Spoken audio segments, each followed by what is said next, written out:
The moment I opened my door, I knew something was wrong. The man holding my daughter's hand wasn't just kissing it. He was marking territory, his dark eyes sliding past her face to inventory. My house like a wolf counting sheep. Before we continue, please subscribe to the channel and write in the comments what time it is where you are now. Dad! Adeline's voice bubbled with joy I hadn't heard since her mother died. This is Mateo. Before I could respond, the stranger dropped to one knee right there in my foyer. The marble tiles Maria had chosen 15 years ago reflected his theatrical gesture. Behind him, an older couple pushed through my doorway uninvited, the woman's perfume thick enough to choke on.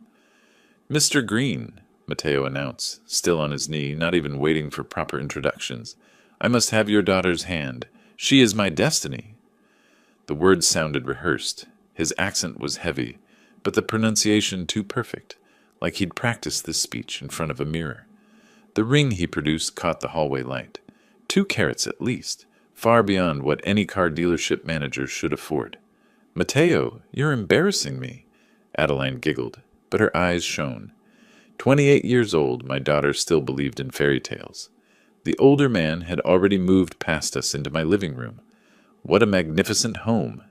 His fingers traced the edge of my leather couch, checking the label underneath. You must tell me about your investments, Mr. Green. That's Carlos, Mateo's father, Adeline explained, pulling me along while Mateo finally stood. And this is Isabel, his mother. Isabel grabbed my hands with both of hers, her smile wide but cold. How wonderful to meet you. Adeline says you own a construction company. How many properties do you own? For wedding planning, of course.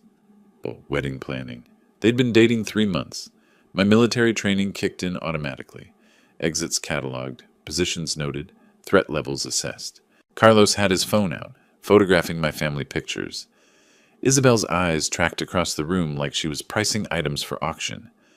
Mateo kept one arm around Adeline while his other hand checked his phone every few seconds. Dad's company built half of downtown Austin, Adeline beamed, missing how all 3 visitors perked up at this information. Carlos abandoned his photography to shake my hand. His grip was too firm, held too long, a dominance play I recognized from 20 years of negotiations. A successful man! You must have excellent insurance policies, retirement funds. Dinner should be ready soon, I said, keeping my voice level. My construction foreman voice, Maria used to call it. Calm but commanding. Why don't we move to the living room? They spread through my space like water finding cracks. Isabel settled into Maria's reading chair, running her fingers along the Italian leather. Carlos studied my bookshelf, pulling out volumes to check their worth. Mateo guided Adeline to the couch but remained standing, positioning himself between us. Tell me about this proposal, I said, settling into my armchair. Seems sudden. Love knows no timeline, Mateo declared, another practice line. When I saw Adeline at that Starbucks on 6th Street, I knew she would be my wife. There was no Starbucks on 6th Street. I kept my expression neutral. It was magical, Dad, Adeline added, showing the ring again. He walked right up to me and said I was the most beautiful woman he'd ever seen. Carlos had moved to my wall of military photos. You served, Mr. Green. That must mean excellent benefits. Veterans have such wonderful programs. Some, I replied, watching him photograph my discharge papers. Isabel leaned forward. Adeline mentioned your wife passed. I'm so sorry. The insurance must have helped with the transition? The transition, like Maria's death from cancer, was a corporate restructuring. We managed, I said. Mateo's phone buzzed. He glanced at it, frowned, then typed quickly. The message was in Spanish. I caught a glimpse of Sophia before he pocketed the device. Your parents flew in from Mexico? I asked him. Houston, Carlos corrected quickly. We live in Houston now, for many years. I thought Mateo said Dallas when we met, Adeline said, confused. We moved around, Mateo said smoothly. Dallas, Houston, San Antonio. Papa's business requires it. What business? I asked Carlos. Import and export, he replied vaguely. Very successful. Completely legitimate. Nobody had suggested otherwise. Isabel stood abruptly. We should celebrate. This beautiful home needs champagne for such wonderful news. I have wine, I offered, from my collection. Carlos's eyes lit up. A wine collection. Of course, a man of your caliber would have excellent taste. They followed me through the house like appraisers at an estate sale. Isabel touched every surface. Carlos opened closet doors, by mistake. Mateo whispered urgently to his father in Spanish, something quick and sharp that made Carlos wave him off dismissively. "The dining room's this way," I said, catching Carlos, mid-whisper, as they thought I'd moved ahead. His hand was on Mateo's shoulder, speaking rapidly in Spanish, while gesturing at the walls, the furniture, calculating values I pretended not to understand. I pulled the wine bottle from the rack, reading the label aloud for Carlos's benefit. 2015 Chateau Margaux. Been saving it for something special. His eyes widened with naked greed. This must have cost quite a bit. Dad collects wine, Adeline said, seating herself next to Mateo. Mom started the tradition before she passed. Isabel claimed the chair closest to me, her positioning tactical. Carlos sat across from his son, creating a triangle around me. I'd seen this formation before. Interrogation setup, designed to pressure from multiple angles. The cork came free with a soft pop. I poured deliberately, watching Carlos practically salivate as the burgundy liquid filled his glass. He grabbed it before I'd finished serving others. "Tell us your love story," Isabel prompted her son while studying the crystal stemware. "For Truman to understand." Mateo launched into his tale. "I was getting coffee at that Starbucks. You know, the one on 6th, when I saw Adeline grading papers. The sun hit her hair like gold." The sun didn't reach inside that fictional Starbucks. I kept pouring. "It was actually cloudy that day," Adeline corrected, laughing, "but everything else was perfect." "Right, cloudy," Mateo adjusted quickly. "But she glowed anyway. I knew I had to meet her." "When was this?" I asked, settling into my chair. "January 15th, Mateo said. "January 8th, Adeline said simultaneously. They looked at each other. Mateo laughed, too loud. "Time flies with love. Every day feels like the first time." Isabel fingered Adeline's ring, tilting it under the light. "The clarity is exceptional. You must have paid 30,000 at least." "Mother?" Mateo protested, but his voice lacked conviction. "We need to know for insurance purposes," Isabel continued. "When you add it to your policy, Truman?" "When? Not if." Carlos had already emptied his glass. As I refilled it, he said, "Your construction company must have government contracts? Those are the most lucrative." "Some," I admitted, serving the first course, Adeline's grandmother's soup recipe. "Federal contracts mean guaranteed payment," Carlos continued, "perfect for a man planning his daughter's future." Mateo's phone buzzed again. He glanced at it, his jaw tightening. Another Spanish text, the word urgent visible before he flipped it over. "Everything all right?" I asked. "Just work," he said quickly. "The dealership never stops calling." "Which dealership?" I asked, though Adeline had told me. "Toyota of North Austin," he said. "I thought you said Honda of Cedar Park." Adeline frowned. "I worked at both," Mateo covered. "Recently switched." Isabel steered the conversation back. "Truman, you must have excellent life insurance. A man in construction, such dangerous work." "Dad's been doing it for 30 years, Adeline defended. "He's careful." "Accidents happen," Carlos said darkly, then caught himself. "I mean, it's good to be prepared." The second course arrived. Maria's enchiladas. Isabel took one bite and spoke rapid Spanish to her husband, not quite under her breath. Something about bland American versions. Adeline, who'd spent hours perfecting the recipe, smiled unknowingly. "These are wonderful, dear," Isabel said in English, her tone completely different. "How's your visa situation?" I asked Mateo directly. "Adeline mentioned you're from Mexico originally." The table went silent. Carlos's hand stopped halfway to his wine glass. "My visa situation is complicated," Mateo said carefully. "Everything is legal," Carlos insisted too quickly. "My son has all proper documentation." "Dad's business is totally legitimate," Mateo added, which seemed unrelated to the question. Isabel touched my arm. "Family is what matters. Papers are just bureaucracy." "Of course," I agreed, noting how they all relaxed. Dessert approached as they discussed the wedding. Each time Adeline mentioned a detail, the family calculated costs aloud. 20,000 for the venue, 15 for catering. The numbers kept climbing. "We'll contribute," Carlos announced magnanimously. "After all, we're joining families. Your success is our success. Papers fell from Mateo's jacket as he reached for more wine. Official-looking documents with USCIS visible on the header. He snatched them back, shoving them deep in his pocket. Work papers, he said unnecessarily. Always carrying work papers. Carlos poured himself another glass, his fourth. His cheeks had grown red, his guard dropping. Time is short for us all. We must move quickly with our plans. Papa, Mateo warned. Carlos waved him off, then looked at his family meaningfully. Some opportunities don't wait.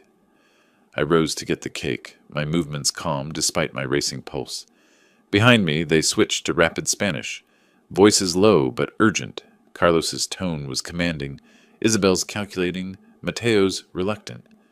My hand paused mid-cut through the chocolate layers, the knife suspended as their conversation flowed. Every muscle in my body wanted to react, but I kept my expression pleasant, neutral, the perfect ignorant host about to serve dessert to wolves who thought they'd found a sheep. I resumed cutting the cake as their Spanish conversation filled my dining room, each word translating in my head while my face remained pleasantly blank. The old fool's daughter is perfect for the green card, Carlos said, not bothering to lower his voice much. 3 years after marriage, then divorce. She gets her broken heart. We get citizenship and half of everything. The knife sliced through chocolate frosting. Maria's recipe. She's a teacher, Isabel added, examining our family china. She'll believe anything with enough tears. Look how she gazes at Mateo. Completely blind. My hand stayed steady, cutting equal portions. Papa, I told you. Sophia's pregnant, Mateo said quietly. I can't leave her waiting 3 more years. Forget that girl, Carlos snapped. You'll do your duty to this family. Sophia will wait, or we'll find you another when you're divorced and rich. I thought of Maria teaching me Spanish during our first deployment together in Puerto Rico. Escúchame de lo que hablas, she'd said. Listen more than you speak. The Marines had stationed me there for 2 years, but Maria had been my real education. Her family from San Juan had embraced me, taught me, made me fluent. What about the construction business? Isabel asked. The divorce settlement would be substantial. Half of everything, Carlos confirmed. Texas is a community property state. Plus the old fool will probably give Mateo a job. Americans are so trusting with family. What are you all discussing? Adeline asked brightly, breaking their flow.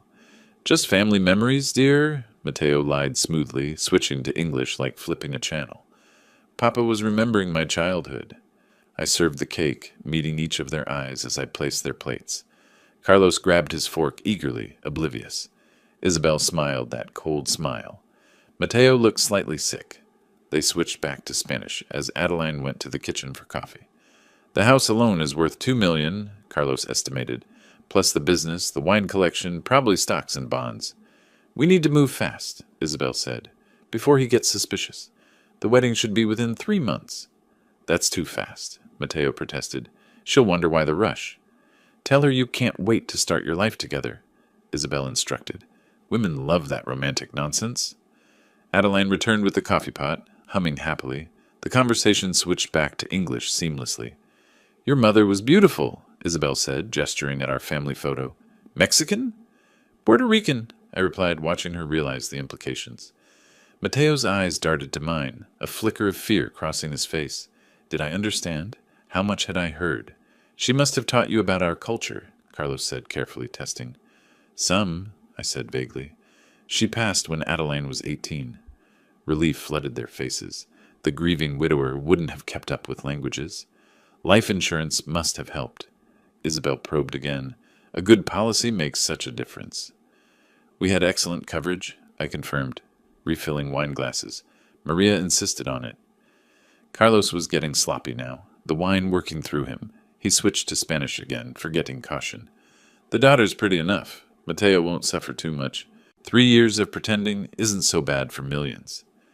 I can't have children with her, Mateo said. I won't do that to Sophia. You'll do whatever's necessary, Carlos growled. Children make the divorce easier anyway. Courts favor mothers. She keeps the kids. We keep the money. My hand tightened on the wine bottle. Maria's voice echoed in my memory. Knowledge is power only if they don't know you have it, mi amor. More cake? I offered in English. my voice perfectly steady. "You're too kind," Isabel cooed, though she'd just called me an easy mark in Spanish. I served seconds, thinking about my Marine unit. We'd had a saying, never let the enemy know you understand their communications. It had saved lives in Honduras, Panama, even stateside during joint operations with DEA. "We should discuss the wedding venue," Adeline said excitedly. "Mateo wants something big." "Of course he does," Carlos agreed in English, then muttered in Spanish, "Expensive weddings photograph well for immigration." The evening wound down with more planning, more calculating. They discussed dates, venues, guest lists, all while weaving Spanish assessments of my net worth between English pleasantries. "The prenup will be tricky," Isabel said in Spanish. "We need him to refuse one." "Tell the daughter prenups mean you don't believe in love," Carlos instructed Mateo. "She'll convince her father." At the door, they transformed back into the loving family. Mateo kissed Adeline deeply while his parents smirked behind her back. She melted into him, so trusting, so in love with an illusion. Carlos pumped my hand again, that too firm grip. "We're so blessed to join your family, Truman." "Welcome to the family," I replied, matching his pressure exactly. I closed the door and immediately reached for my phone. They'd made a critical error. They'd declared war on a Marine who'd spent years in intelligence. My fingers found Frank's number in my contacts. Former ICE, current private investigator, and someone who owed me favors from our service days. The phone rang once before Frank's gravelly voice answered. "Truman, it's late, brother." "I need your help," I said, watching through the window as the Hernandez family climbed into their rented Lexus. "Full background investigation. 3 Mexican nationals, possibly illegal, planning a marriage fraud. Your daughter?" Frank knew Adeline from barbecues, holidays, the good times before Maria died. "They picked the wrong family," I said. Carlos was gesturing animatedly in the car, probably calculating his future wealth. I pushed open my office door at 10 the next morning to find Frank McLeod's boots propped on my desk, security footage from my home cameras playing on his laptop. "How long you been sitting in my office?" "Since 7. He didn't look up from the screen. "Your security system needs updating. Also, your future son-in-law is a piece of work." Frank had aged well for 58. Gray crew cut still, military tight. Blue eyes sharp as the day we'd met at Pendleton. 20 years with ICE had given him a permanent skeptical expression that made suspects confess just to make him stop staring. "Coffee's cold," he said, gesturing at the pot. I ignored it, walking to the window overlooking our construction yard. 3 crews were already loading trucks. My business, built from nothing after the Marines. Maria had painted this office herself when we'd started. "They called me an old fool, Frank, in my own house." His boots hit the floor. "Tell me everything." I did. The whole dinner, the Spanish conversation, every detail. When I repeated Carlos's words in perfect Spanish, Frank's eyebrows rose. "Since when do you speak Spanish?" "Puerto Rico. 2 years stationed at Roosevelt Roads. Maria's family took me in, made sure I learned properly." I turned from the window. Never mentioned it after she died. No reason to. Frank was already typing. Smart. Element of surprise. His fingers flew across the keyboard. "Mateo Hernandez. Here we go. B2 tourist visa, entered January 2nd. Expires April 15th. 30 days from now." He's desperate. More typing. "Carlos Hernandez. Interesting. Deported 2018 aggravated assault. He's here illegally." I moved behind him, reading the screen. ICE database, NCIC, systems I recognized from joint operations we'd run. "Carlos has ties to the Sinaloa cartel, money laundering through used car lots." Frank pulled up another window. "That's why Junior works at BMW of Austin. It's owned by cartel associates." Isabel. "Previous investigation for marriage fraud, 2019. Case dropped, insufficient evidence." He switched screens. "But look at this. Mateo's real name isn't Hernandez. It's Mateo Ramirez. Different father on the birth certificate." My phone buzzed. Adeline texting about wedding venues. I set it aside. There's more. Frank opened Facebook, surprising me. "Social media is better than any database sometimes. Meet Sofia Martinez." The profile showed a pretty woman, mid-20s, visibly pregnant. The latest post, in Spanish. "Can't wait for Mateo to return from his business trip. Our baby needs their father." Posted March 10th, 5 days ago. Rage built cold in my chest. Not hot anger, the icy fury that had kept me alive in Fallujah. We could arrest them now, Frank offered. I still have contacts at ICE. No, I pulled up a chair. They'll claim it's all misunderstanding. Mateo will disappear back to Mexico. They'll find another target. So? So we give them exactly what they want. Then we take it all away? I grabbed a legal pad, started sketching. Remember the Rodriguez sting? The shell company? Frank grinned. Trinity Developments, still legally registered. Can you get the office on Congress again? Month-to-month lease. I know the building manager. He was already texting. What kind of trap are we setting? The kind that makes them convict themselves. I drew out the plan. Fake investment opportunity. Marked money. Hidden cameras. Documents that look like contracts but contain admissions. Frank whistled. You need them to bring cash. Carlos won't trust banks. He'll bring cash. What about Adeline? She can't know. Not yet. It would destroy her. I stood, pacing now. After it's done, after they're arrested, I'll tell her everything. Frank's phone rang. He answered, listened, hung up. My guy at Border Patrol ran the whole family. They've done this before. 3 times in California, twice in Arizona. How many girls like Adeline? 5 that we know of. All divorced within 3 years of marriage. All lost significant assets. I punched the wall. My knuckles split, blood spotting the drywall. Frank handed me a tissue without comment. We need bait, he said. Something to make them approach you. Government contract? Minority partnership requirement? I'd seen enough of those in my business. Big money, but needs upfront investment. How much? 50,000. Enough to hurt, not enough to make them suspicious. Frank pulled up document templates. I'll need 2 days to make convincing forgeries. Background company, fake contracts, the works. I need to accidentally run into Mateo. Somewhere Carlos will be. Frank's phone buzzed. Text from his contact. He showed me. Carlos Hernandez spotted at Austin BMW. There every Thursday night. Today's Tuesday. Thursday I go car shopping. You don't need a car. I need to look successful, vulnerable, slightly drunk. I'd played that role before, undercover in Tijuana. Celebrating alone because I have no one to share good news with. Frank stood, closing his laptop. We'll need backup, recording equipment, maybe some off-duty cops to play employees. Whatever it costs. Truman? His voice went serious. You sure about this? These people have cartel connections. It could get dangerous? I thought about Adeline, how she'd smiled at Mateo, how she'd already started planning their life together, how broken she'd be when she learned the truth. They targeted my daughter, Frank. They sat at Maria's table and planned to destroy our family. That's a yes, then. That's a promise? I picked up my phone, checking the time. Thursday, 7 p.m. I'll need breath mints that smell like bourbon. Frank laughed, dark and familiar. Just like Tijuana. Except this time it's personal. He headed for the door, paused. What about the real girlfriend? Sophia? I'd already thought about that. After we have them on tape, after the money changes hands, we bring her here. Let her confront Mateo herself. Cruel. Justice. I looked at Maria's photo on my desk. They want to play with people's hearts. Let them explain to a pregnant woman why her man is marrying someone else. Frank left. I sat alone in my office, staring at the construction awards on the wall. 20 years building things.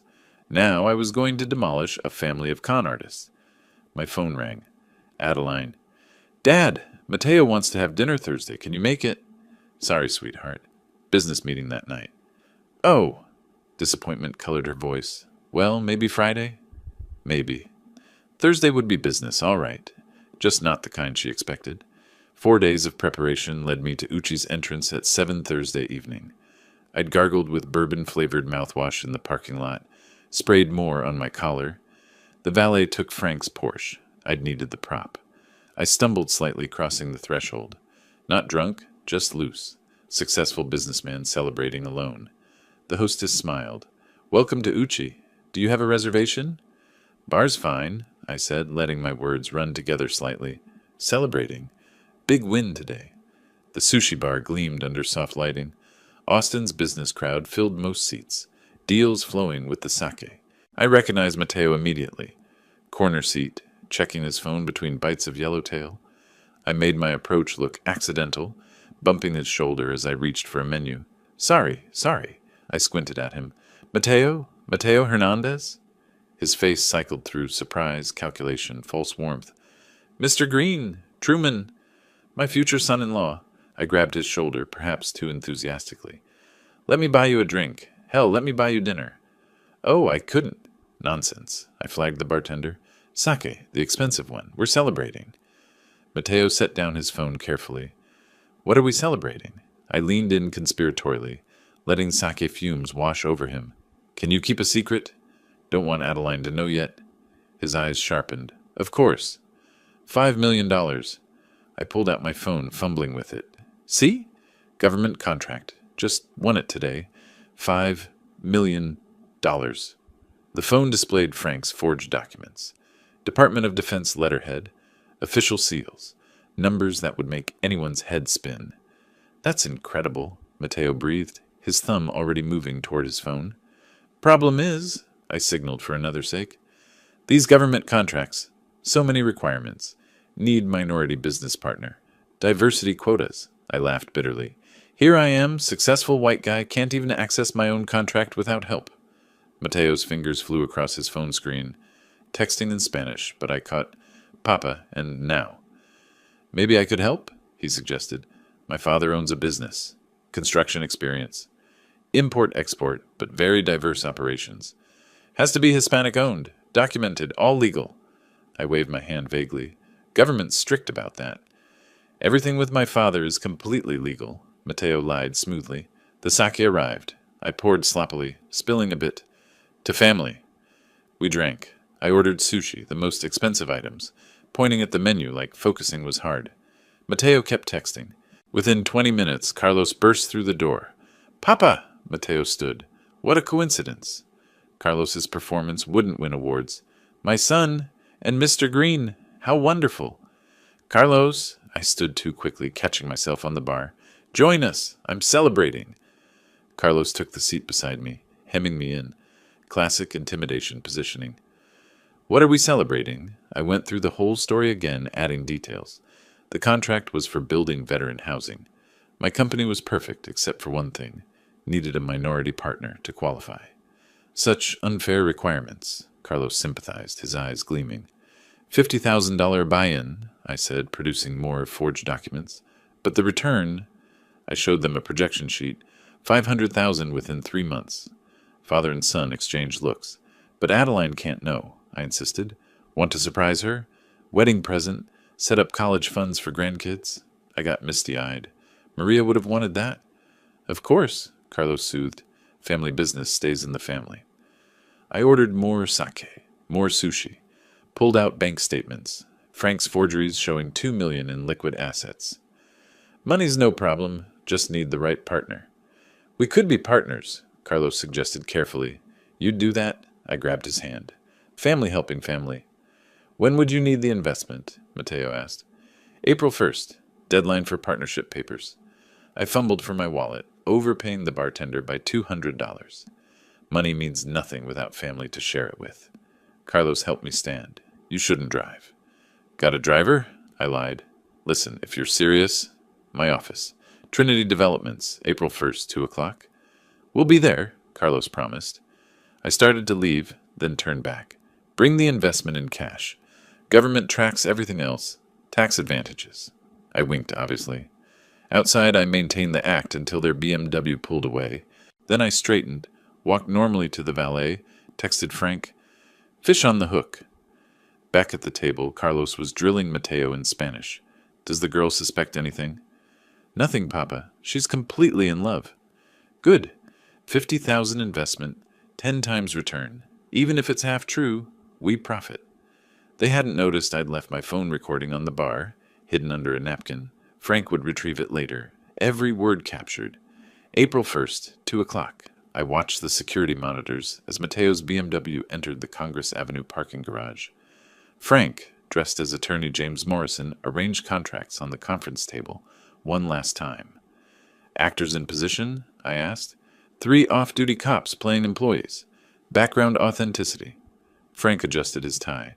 Recording equipment's running. Multiple angles. The office looked perfect. Real furniture rented for the month, fake awards on walls, borrowed computers humming. Through the glass door, actual businesses operated, their employees unknowing extras in our show. The elevator dinged. Mateo and Carlos emerged, Carlos carrying a black duffel bag. Isabel had stayed home, probably counting their future millions. "Welcome to Trinity Developments," I boomed, all successful businessmen. The reception actor looked up, smiled, returned to fake work. "Mr. Green," Mateo shook my hand, ready to make history. "Family history," I corrected, leading them to the conference room. "Mr. Morrison, these are our new partners." Frank stood, every inch the corporate lawyer. "Gentlemen, please sit. We have several documents to execute today." The bag hit the table with a solid thump. Carlos unzipped it partially, revealing bundled bills. 50,000, as discussed. "Excellent." Frank spread papers across the table. "Standard partnership agreement. Mr. Hernandez, both Mr. Hernandezes. I'll need you to read and sign where indicated." The documents were masterpieces. Real legal language bearing admissions. Page 3, subsection 2A.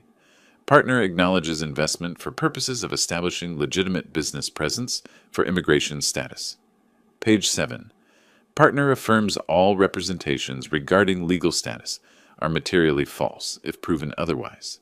Mateo signed eagerly. Carlos read more carefully, but missed the buried language. They initialed every page, authenticated every trap. "Now," Frank said, "the investment transfer requires verbal acknowledgement. For the recording," he pointed to a visible recorder, "state your names and the amount being invested." Mateo Hernandez, investing $50,000. Carlos Hernandez, investing $50,000. Neither realized they'd just confessed to money laundering on tape. I counted the cash slowly, Frank photographing serial numbers with his phone for records. The bills were marked. Federal tracking would trace them if needed. "Champagne?" I produced a bottle, pouring generous glasses. "To our children's future," Carlos toasted. We drank. Mateo took selfies with the partnership documents. Carlos called Isabel, speaking Spanish. "It's done. We're officially partners in an American construction company." "When do we see returns?" Carlos asked. "First distribution in 30 days, Frank replied. "Section 7B of the contract." "And the government contract?" "Finalizes once the partnership is recorded. Monday morning." I showed them more forged documents. "Everything's in motion." An actor knocked, entered. "Mr. Green? Houston's online too about the veteran project. Tell them we're ready to proceed." Perfect timing. Rehearsed that morning. Mateo practically glowed. "This is really happening." "Family taking care of family," I said, clasping his shoulder. They prepared to leave, Carlos securing the now empty duffel. At the door, Mateo turned. "Adeline doesn't know?" "Our secret. Want to surprise her with the wedding fund." "You're a good father," Carlos said. I wondered if he meant it or was still acting. They left, jubilant. I watched from the window as they drove away, already planning their spending. Frank began packing the recording equipment. "How long before they realize?" he asked. "They won't get the chance." I pulled out my phone, scrolling to a number Frank had found. International code for Mexico. "Hello, Miss Martinez. This is Truman Green calling from Austin, Texas. Your flight lands tomorrow at 2:15. I'll have a car waiting." Frank raised an eyebrow. "Yes," I continued. "Mateo doesn't know you're coming. That's important. Bring any documentation you have about your relationship. Photos, messages, medical records about the pregnancy." Sofia Martinez's voice crackled through the connection, confused but cooperative. She'd been desperate when Frank had first contacted her. Thought Mateo had abandoned her. Now she had hope for answers. "No, Miss Martinez. All expenses are covered. Just be ready for some difficult truths." I hung up. Frank was labeling evidence bags, each bundle of photographed bills, sealed and documented. "Tomorrow?" he asked. "Tomorrow, Adeline meets Mateo's real fiancé? Sunday, family dinner with special guests. Monday morning, ice raids at the BMW dealership. You've thought this through. Marine's plan for every contingency." I picked up one of the contracts, Mateo's signature bold across the bottom. They wanted to steal my daughter's future. Now they've signed their own deportation orders. The office phone rang. The real office phone, my construction company. "Green Construction," I answered. "Mr. Green? This is Detective Morrison, Austin PD. We've been monitoring Carlos Hernandez as part of a larger investigation. We understand you've had contact?" I smiled at Frank. The evidence we'd submitted through his contacts was already working. Detective, I think you'll want to see what we've recorded today. Through the window, Austin's skyline stretched bright under April's sun. Somewhere out there, Mateo and Carlos were celebrating their score. Somewhere else, Adeline was planning her wedding to a man who didn't exist. Tomorrow, reality would arrive on Flight 287 from Mexico City.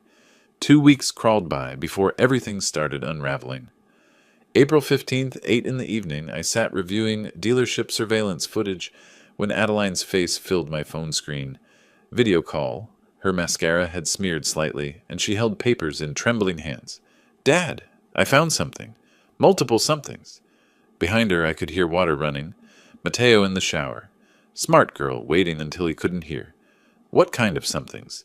She held documents to the camera.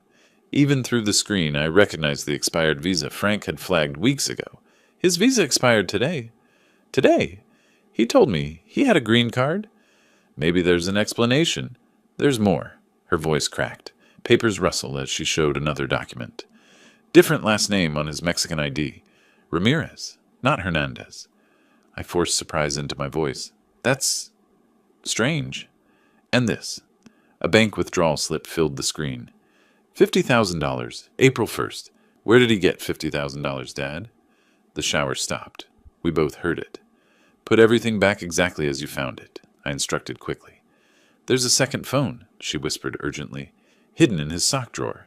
Messages in Spanish. I can't read them, but I see a name repeated. Sophia. My chest tightened. She was discovering things faster than planned. Screenshot what you can. Send them to me. I'll translate. Her fingers flew across both phones. The text mentioned someone named Sophia. Lots of heart emojis. Recent ones. Honey, you done in there? Mateo's voice carried through the bathroom door. Almost, Adeline called back, her voice artificially bright. She turned back to the camera. Dad, what's happening? Come for dinner Sunday. Bring Mateo. Act normal. Normal? Dad, I think my fiancé is... The bathroom door opened. Steam rolled out. Who are you talking to? Mateo stood in a towel, water still dripping from his hair. Just Dad, Adeline said, that fake brightness still coating her words. About Sunday dinner? His face hardened. He walked closer, hand extended. Let me talk to him about something. The camera shook as he took the phone. His face replaced Adeline's, too close to the lens. Truman, my future father. The charm felt forced. About that investment opportunity? What investment? I kept my voice carefully neutral. Behind him I saw Adeline folding the papers, trying to return them to the drawer without him noticing. The one we discussed? With my father? Trinity Developments? I don't know what you're talking about, son. His jaw clenched. The 50,000, our partnership. Mateo, I think you're confused. Should we discuss this Sunday? We should discuss this now. Mateo! Adeline's voice interrupted it. Everything okay? He turned, giving me a view of Adeline standing by the dresser, drawer closed, looking innocently concerned. My smart girl. Everything's perfect, mi amor, he said, but his voice carried an edge. He turned back to me. Sunday, then. We'll all talk Sunday. Looking forward to it, I said. He ended the call without goodbye. My phone immediately buzzed with Adeline's screenshots. Pages of Spanish messages between Mateo and Sophia. Photos they'd shared. Plans they'd made. The most recent from yesterday. Only one more month, my love. Then divorce and we can be together.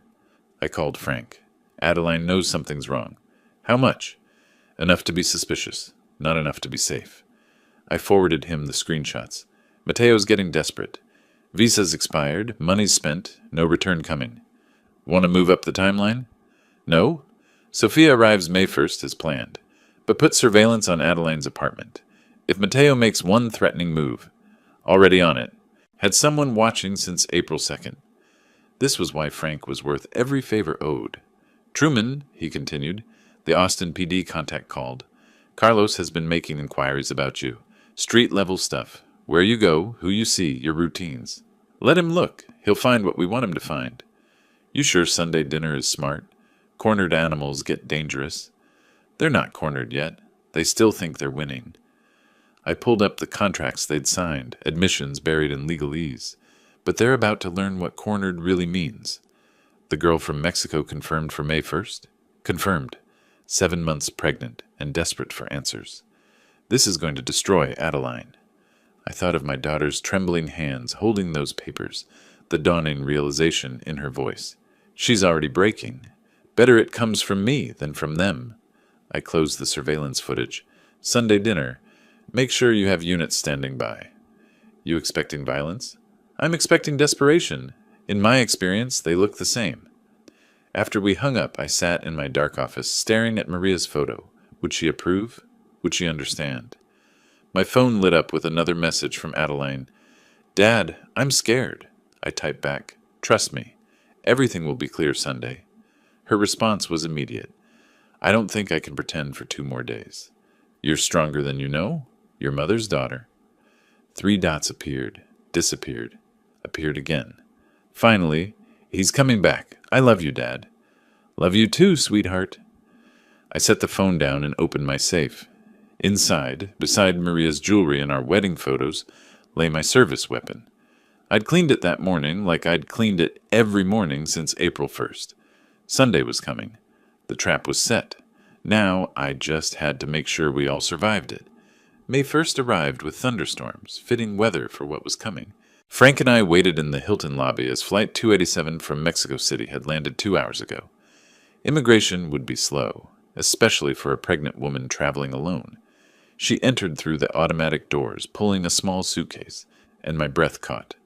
7 months pregnant, exhausted, beautiful in that vulnerable way that made her seem younger than 26. She looked lost until she spotted the sign I held. Sophia Martinez. Mr. Green? Her English was heavily accented but clear. Miss Martinez, this is Frank McLeod, my associate. I took her suitcase. Your room is ready. She nodded, one hand protectively over her belly. In the elevator, she stayed silent, overwhelmed. The executive suite Frank had prepared was comfortable but professional, recording equipment visible but non-threatening. Please sit, I offered, guiding her to the sofa. You must be tired. Mateo, he doesn't know I'm here? No. She pulled out her phone, showing me the screen. He stopped answering 2 months ago, after years of promises. Frank poured water, handed it to her gently. Tell us about your relationship. The story poured out in broken English, mixed with Spanish. Childhood sweethearts, from the same neighborhood in Guadalajara, together since she was 17. His mother, Isabel, is my cousin. She introduced us at her daughter's quinceañera era. Isabel is your cousin? This was new information. Si. She promised to help us. Said Mateo needed papers first, and then could bring me. Sophia opened her purse, spreading documents on the coffee table. Photos of them together spanning years. Look, Christmas 2020, 2021, 2022. In every photo, Mateo looked genuinely happy, different from the performance he gave with Adeline. When did he tell you about coming to America? January. His papa said he had business opportunity. Just few months, get papers, then send for me. She pulled up WhatsApp messages. Every day he wrote. Until March. I read the messages, Frank recording everything. Mateo's promises were elaborate, specific. The house they'd buy, the school for their children, how he was doing everything for their future. The baby? I asked gently. Her face lit up despite everything. He was so happy. Look. She showed an ultrasound video, Mateo's voice in the background speaking rapid Spanish, calling himself Papa over and over. That was December, before he left. Tears started falling. He said green card marriage meant nothing, just papers, business arrangement. Did he mention the woman's name? No, only that she was American teacher. Means nothing, he said. She looked at me with those dark eyes. Is she pretty? How do you answer that? Will your daughter hate me? Sophia asked. No, none of this is your fault. I just want my baby to have father. Her hand rubbed her belly in slow circles. His father, Carlos, threatens to disown him if he doesn't follow plan. Frank leaned forward. What exactly was the plan? Marry American woman. Get green card. Wait 3 years for citizenship. Divorce. Take money. She said it simply, like describing a recipe. Carlos has done before with other cousins. Other cousins? 3 in California. 2 in Arizona. His family business. Frank and I exchanged glances. This was bigger than we'd known. The $50,000 Mateo had.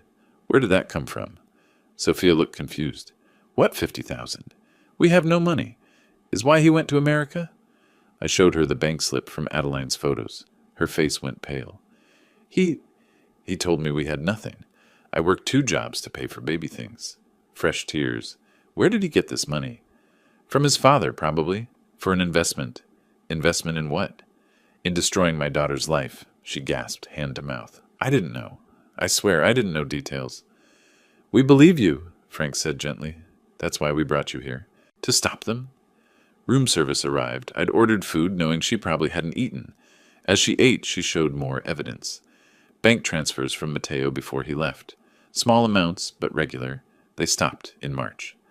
After he got engaged, I said. She flinched. Engaged? He uses that word with her? Yes. With me, he never used that word. 4 years together, but no engagement. Said we didn't need papers to prove love. She laughed bitterly. But for American woman, he needs papers. Miss Martinez, Sophia, what happens at the wedding? I asked. What wedding? The one planned for June. Mateo and my daughter. Her face crumbled. June? So soon? My phone buzzed. Text from Mateo. Need to talk about our investment. Where's my money? I typed back. What investment? You're confused. His response was instant. Don't play games, old man. We have contracts. Come to dinner May 15th. We'll discuss everything. 3 dots then. We better discuss more than that. You owe us. I showed Frank the texts. He nodded toward Sophia. What about her? There won't be a wedding, I told Sophia. But there will be justice. Are you willing to confront him? Face to face? With witnesses. With police standing by. She placed both hands on her belly. Seemed to draw strength from the life growing there. Yes, for my baby, yes. The confrontation will be May 15th. 2 weeks to prepare. What do I do until then? Rest. Document everything. Practice what you'll say. I stood. Frank will check on you daily. You're safe here. Mr. Green, she called as we reached the door. Your daughter, she loves him? I thought of Adeline's trembling hands, her frightened voice. She loves who she thought he was. I understand that feeling, Sophia said quietly. In the elevator, Frank was already planning. 2 weeks gives us time to coordinate with ICE, Austin PD, maybe FBI if the cartel connection is solid. May 15th, I confirmed. Family dinner. Everyone at the same table. That's going to be explosive. That's the idea. The elevator opened to the parking garage. Mateo wanted to destroy my family at my dinner table. Seems fitting to return the favor. May 15th arrived like a reckoning. 6 o'clock, and through my front window I watched 3 cars pull up simultaneously. Orchestrated intimidation. Carlos emerged first, his face red with barely contained rage. Isabel followed, her cold eyes scanning my house like she was cataloging assets for auction. Mateo came last, gripping Adeline's arm too tightly as they walked up the driveway. I opened the door before they could knock. Carlos pushed past me without greeting. Where's our money, old man? Good evening to you too, Carlos. Dinner's ready. We didn't come for dinner. He stormed into my living room where Adeline sat nervously on the couch. $50,000. 30 days. You said 30 days. Isabel settled into Maria's chair again, that same possessive gesture from their first visit. The investment was supposed to return by now. What investment? Adeline asked, looking between us all. Nothing, mi amor, Mateo said quickly, but his grip on her shoulder made her wince. Business between men, Carlos dismissed her. Trinity Developments. The government contract. Where's our return? I poured myself water, steady hands despite the rage building in my chest. There must be some misunderstanding. I don't have any business with you. Carlos's face went purple. Don't lie. We have contracts. Dad, what are they talking about? Adeline tried to stand, but Mateo pressed her back down. Stay seated, he ordered. Not asked. Ordered. That was the moment. I saw it in Adeline's eyes, the final break of illusion. Let go of me, she said quietly. You're not going anywhere until this is resolved, Mateo said. She jerked away, standing. I said, let go. Carlos switched to Spanish, forgetting caution in his anger. Control your woman, or this whole thing falls apart. English, please, I said mildly. We all speak English here. Some of us speak more than that, Carlos snarled, then caught himself. Mateo, Adeline's voice was stronger now. Your visa expired. I saw the papers. The room went silent. You went through my things? Mateo's charm evaporated. Your real name is Ramirez. You have a second phone. Who's Sophia? Isabel stood sharply. This girl knows too much. Knows what exactly? I asked. About the... Carlos stopped himself, but too late. We need wedding now, Isabel announced. This week, before more problems. There won't be a wedding, Adeline said. Mateo grabbed her wrist. Yes, there will. You're hurting me. Mateo. My voice carried the tone that had stopped bar fights, ended confrontations, made grown men step back. Release my daughter. Now. He let go but moved between us, blocking my path to her. Your daughter owes us a wedding, Carlos said. We have investment in this family. What investment? Adeline demanded. What are you talking about? Your father took $50,000 from us, Isabel said coldly, for business partnership. Now he refuses to pay. That's a lie, Adeline said, but looked at me uncertainly. Tell her, Carlos demanded. Tell her about Trinity Developments. There is no Trinity Developments, I said calmly. Well, there is, but it's not what you think. We have contracts. Mateo pulled papers from his jacket. Yes, you do. Contracts where you admitted to immigration fraud, money laundering, and conspiracy. I smiled. Did you even read what you signed? The color drained from Mateo's face. Every word buried in those contracts is a confession, I continued. Every dollar you handed over is marked and tracked. Every conversation was recorded. You set us up? Carlos's hand moved toward his pocket. Hands where I can see them. Frank's voice came from the hallway. He entered with 2 Austin PD officers. Nobody moves. I need some air, Adeline said suddenly, heading for the door. Mateo grabbed her arm roughly. You're not going anywhere. She pulled free and ran. Carlos shouted at Mateo in Spanish, Get control of your woman, or we lose everything. I stood slowly, reaching for my phone. Gentlemen, ladies, I think it's time we discuss this like civilized people. The doorbell rang. Everyone froze. That would be our final dinner guest, I said, walking to the door. Sophia stood on my porch, 7 months pregnant, beautiful and terrified. Behind her, another officer waited. Mateo? Her voice carried into the house. Mi amor? I heard a crash from the dining room. Mateo had dropped his wine glass, red liquid spreading across Maria's white tablecloth like blood. Sophia? His voice cracked. She walked in slowly, dignity intact despite everything. Hola, Mateo. Your father said you were on business trip. Carlos cursed in Spanish. Isabel's mask finally shattered completely. Who is this? Adeline asked, though the answer was obvious. I am Sofia Martinez, she said in careful English. I am having Mateo's baby. We are together 7 years. 4 years, Mateo corrected automatically, then realized his mistake. So you do know her, Adeline said flatly. Sophia pulled out her phone, showing everyone the ultrasound. 3 months until baby comes. You promised to be there, Mateo. This is entrapment, Carlos shouted. This is justice, Frank corrected. I looked at each of them. Carlos Hernandez, you were deported in 2018. You're here illegally. Mateo, your visa expired April 15th. You're here illegally. The money you invested? Marked bills tied to cartel laundering through BMW of Austin.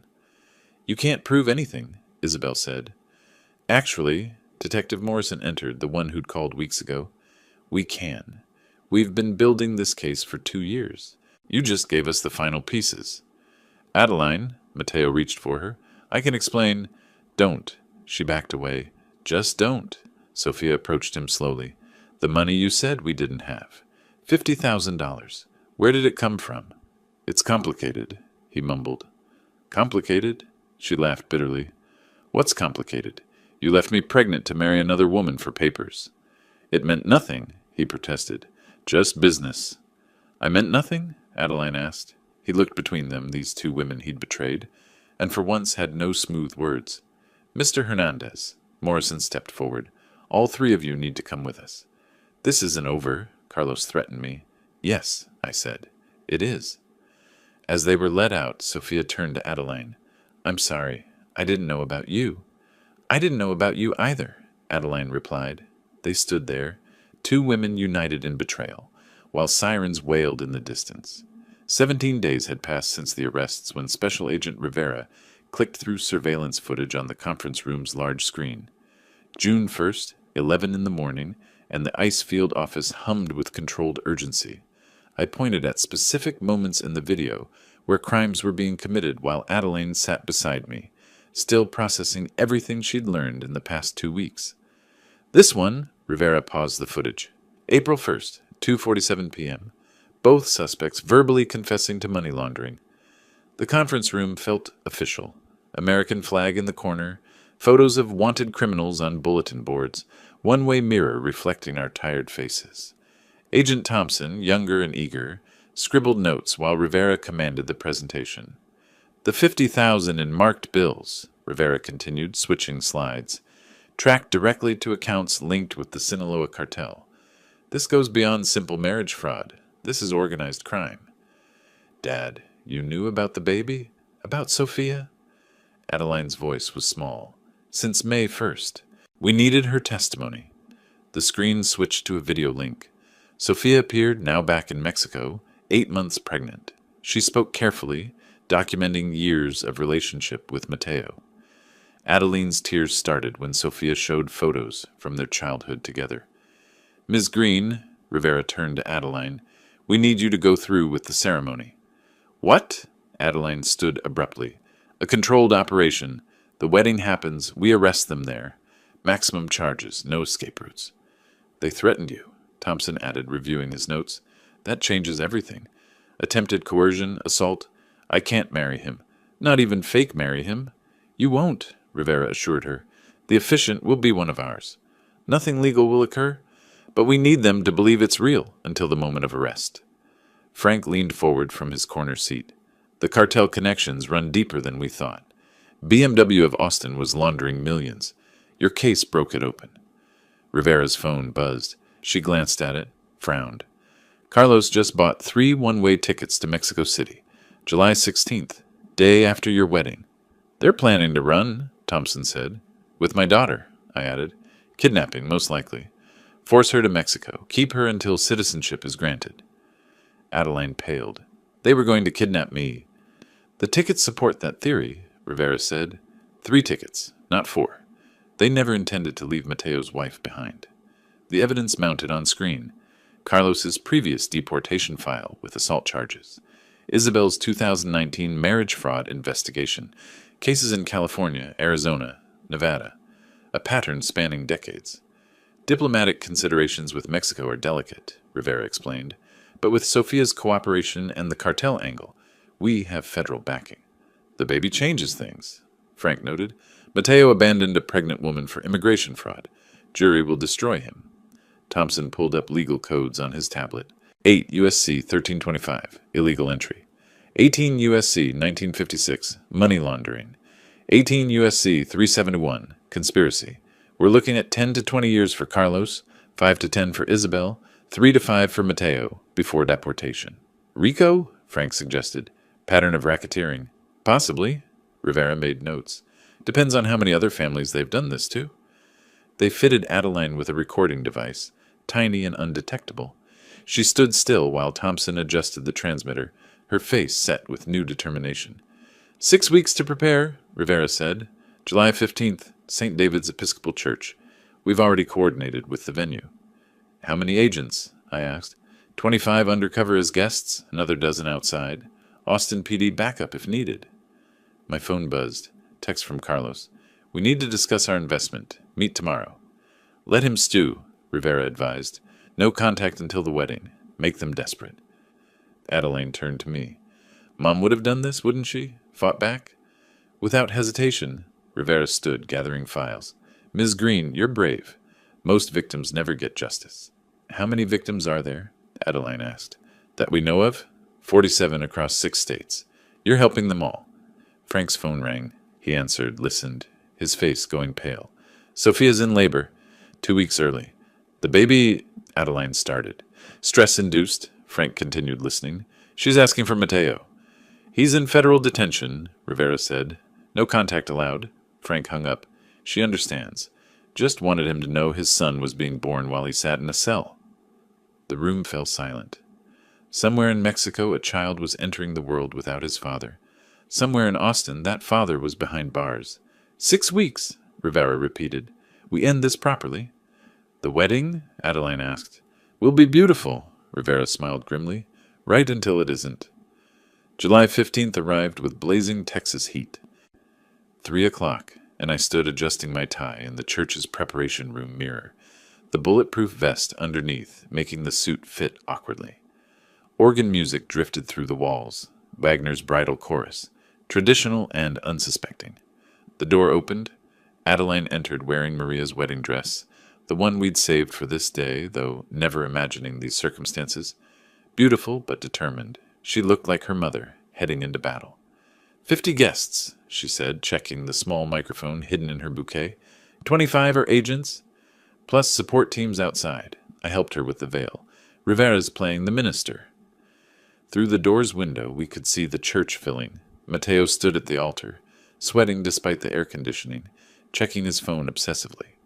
Carlos and Isabel sat in the front row, suspicious but trapped by their own greed. They needed this wedding for their plan. Frank has eyes on everything, I assured her. Multiple exit coverage. Some of Adeline's teacher friends had come, unaware they were extras in a federal operation.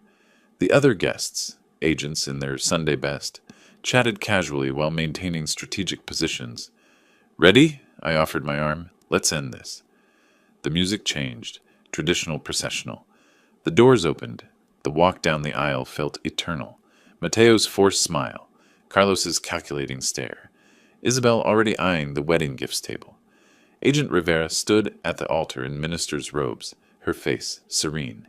We reached the altar. I placed Adeline's hand in Mateo's, wanting to break his fingers instead. Dearly beloved, Rivera began, her voice carrying perfectly, we gather today to witness. The church doors burst open. Everyone turned. Sophia stood silhouetted against the afternoon sun, no longer pregnant, but carrying a small bundle. She walked forward, her heels clicking on the stone floor, echoing in the sudden silence. I object, she said clearly, continuing down the aisle. The baby cried, sharp, piercing, real. Sophia? Mateo's face drained white. She reached the altar, turned to face the congregation. This is my husband's son. Mateo's son, 2 weeks old today. Carlos shot to his feet. This is lies, tricks. Sit down, Mr. Hernandez, Rivera said, and it wasn't a request. Sophia pulled documents from her bag. Birth certificate. Mateo Ramirez named his father. 4 years of photos together. Messages promising marriage. The baby cried louder. Sophia bounced him gently, then looked at Mateo. His name is Miguel, like you wanted. This is a setup. Carlos rushed toward Sophia. That was the signal. Federal agents. Nobody move. 25 guests stood simultaneously, badges appearing, weapons visible but not drawn. The real wedding guests screamed, confused. Carlos threw a punch at the nearest agent, missed, and was on the ground in seconds. Papa! Mateo started toward him. Don't, Adeline said, pulling off her veil. Just don't. Isabel tried to run in her heels, made it 3 steps before an agent stopped her. She fell, designer dress tearing, screaming in Spanish about lawsuits and diplomatic immunity she didn't have. Mateo Hernandez, Morrison appeared with handcuffs. You're under arrest for immigration fraud, money laundering, conspiracy. Adeline, please. Mateo reached for her. She pulled off the engagement ring, threw it. It bounced off his chest, fell to the floor with a tiny metallic sound, somehow audible over the chaos. That's for lying, for Sophia, for your son you abandoned. More agents poured in. Carlos fought 3 of them, requiring restraints. Isabel spat at Rivera, earned additional charges. Mateo collapsed to his knees, staring at the baby in Sophia's arms. Can I hold him? He asked. No, Sophia said simply. You had your chance. They dragged him out, past the scattered flowers, the overturned pews, the cake that someone had knocked over in the chaos. White frosting spread across the floor like spilled dreams. The church emptied quickly. Crime scene tape appeared. Evidence teams moved in. Within minutes, the wedding had become a crime scene. Only 4 of us remained in the scattered petals. Truman, Adeline, Sophia, and baby Miguel. What happens to my son's father now? Sophia asked in accented English. Frank returned from outside. his suit disheveled from helping with Carlos. "Transport's ready. Rivera wants you to know that Austin PD found 12 more victims coming forward since the arrest announcement." Baby Miguel reached out, his tiny hand grasping at air. Without thinking, Adeline offered her finger. He gripped it, strong for 2 weeks old. "He's beautiful," she said to Sophia. "He has his father's eyes," Sophia replied. "I hope nothing else." 5 weeks later, August 20th, and the Texas sun painted everything gold as it set behind my house. I set 2 wine glasses on the patio table, hearing Adeline's car pull into the driveway. She looked healthier now, laughing at something on her phone, a text from a new friend at the private school where she'd start teaching next month. "The news coverage is dying down," she said, joining me on the patio. "Thank goodness."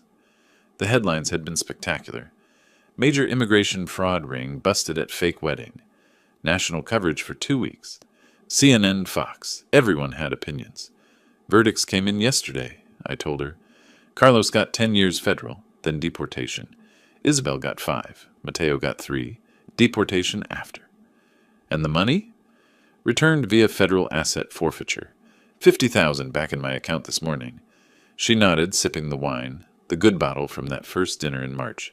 Sophia? Returned to Mexico last week. The government provided compensation from seized cartel assets. She'll be okay. We sat quietly, watching the sunset. Inside, Maria's photo smiled from the mantel, seeming more at peace now. "I enrolled in Spanish classes," Adeline said suddenly. I raised an eyebrow. No more secrets in my presence. Never again. Frank arrived with beer and barbecue, his usual contribution to our dinners, brought mail from Sophia. The letter included photos of baby Miguel, now 2 months old, chubby cheeks, dark eyes, innocent of his father's crimes. "She writes that he looks like his father but has her spirit," Adeline translated, practicing her Spanish. Another envelope had arrived, addressed to Adeline from federal detention. Mateo's handwriting. She didn't open it. Instead, she walked to the fire barrel I'd set up, dropped it in unopened. Some words don't deserve reading. We burned things that night. The fake marriage certificate, the wedding planning documents. The dress went last, synthetic fabric creating colorful flames that danced against the darkening sky. "BMW dealerships closed," Frank reported. "Feds seized everything." The investigation expanded to 12 states. 47 victims have come forward so far. "Will they get justice?" Adeline asked. "More than they had before."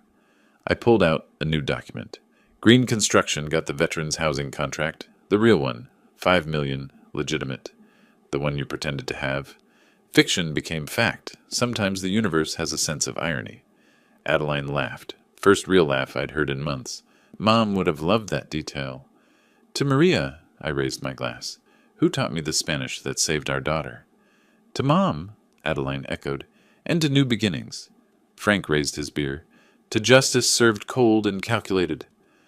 The stars emerged as we talked. Adeline mentioned a fellow teacher she'd been having coffee with. His name's David. Divorced, has a daughter. Very careful, very honest. "Careful is good," I said. "Honest is better." A letter from Agent Rivera arrived that week, unofficial but warm. The case had become required study at ICE training, a textbook example of civilian cooperation with federal law enforcement. "You're famous in law enforcement circles," Frank told me. "Rather be unknown and have my daughter safe." Summer cicadas filled the silence, the sound of Texas, of home, of survival. "I've been thinking about Mom a lot," Adeline said, "how she would have handled this." "She would have done exactly what I did," I replied, "but probably faster." We laughed. Above us, a shooting star crossed the sky. Rare for August, special for the moment. "Make a wish," I said. Adeline closed her eyes, opened them. "I wished for wisdom to see truth, always." "That's not how wishes work. You're not supposed to tell." "New rules," she said. "No more secrets, remember?" The night deepened. Frank left eventually, promising lunch tomorrow. Adeline stayed longer, both of us reluctant to end this moment of peace. My phone buzzed, a text from Sophia, a video of Miguel laughing, his first laugh. Despite everything, life continued. "He'll never know his father," Adeline observed. "He'll know his mother fought for him." That's enough. We sat in comfortable silence, father and daughter, survivors of deception. The stars above Austin shone bright and honest. no lies in their light. Inside the house, Maria's photo watched over us still, her wisdom proven right once more. In the distance, a siren wailed. Someone else's emergency, someone else's drama. Our storm had passed. The Hernandez family was gone, imprisoned or deported, their network dismantled. "Dad?" Adeline asked. "Would you do it again?" "Every single move, even letting them in that first night?" "Especially that. Sometimes you have to let the devil in to send him back where he belongs." She stood to leave, hugged me longer than usual. "Love you, Dad." "Love you too, sweetheart." After she left, I sat alone under the Texas stars. Somewhere in federal prison, 3 con artists contemplated their mistakes. Somewhere in Mexico, a baby grew without his father. Somewhere in Austin, my daughter was learning to trust again. Justice had been served, cold and calculated, as Frank said, but also heated by love, a father's love that would move mountains, expose lies, and speak any language necessary to protect his child. The cicadas sang their summer song. Tomorrow would bring new challenges, but tonight, under these honest stars, we had won. If you like this story, please like this video, subscribe to the channel, and share your impressions of this story in the comments. To listen to the next story, click on the box on the left. Thank you for watching.